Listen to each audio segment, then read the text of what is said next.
5,50,000 ರೂಪಾಯಿವರೆಗೆ ಮೇಕೆ ಮಾರಾಟ ಆಗುವುದು ಸಾಮಾನ್ಯ. ಆದರೆ ಇಲ್ಲೆರಡು ಮೇಕೆ 5,10,000 ರೂಪಾಯಿಗಳಿಗೆ ಮಾರಾಟ ಆಗಿದೆ. ಎಲ್ಲರ ಹುಬ್ಬೇರಿಸುವಂತೆ ಈ ಒಂದು ಮಾರಾಟ ಆಗಿದೆ. ಹಾಗಾದರೆ ಈ ಮೇಕೆ ಮಾರಾಟ ಆಗಿದ್ದಲ್ಲಿ ಇಲ್ಲೊಂದು ಸುದ್ದಿ ಇದೆ, ನೋಡ್ಕೊಂಬನ್ನಿ.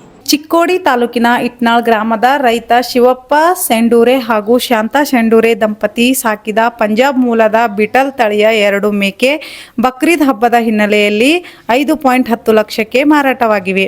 ಒಂದು ಮೇಕೆ 3 ಲಕ್ಷಕ್ಕೆ ಹಾಗೂ ಇನ್ನೊಂದು ಮೇಕೆ 2.10 ಲಕ್ಷಕ್ಕೆ ಮಾರಾಟವಾಗಿವೆ.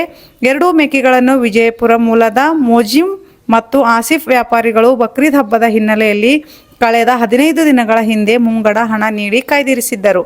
ಮೇಕೆಗಳನ್ನು ತೆಗೆದುಕೊಂಡು ಹೋಗಲು ಬಂದಾಗ ಅವುಗಳಿಗೆ ಗುಲಾಲು ಎರಚಿ ಪೂಜೆ ಸಲ್ಲಿಸಿ ಹೂವಿನ ಹಾರ ಹಾಕಿ ಆರತಿಯನ್ನು ಬೆಳಗಿ ಬೀಳ್ಕೊಡಲಾಯಿತು. ಹಾಗೂ ಅಷ್ಟೊಂದು ಬೆಲೆಗೆ ಮಾರಾಟವಾಗಿದ್ದರಿಂದ ಸಂತಸದಿಂದ ಕೇಕ್ ಕಟ್ ಮಾಡಿ ಸಂಭ್ರಮಿಸಿದರು.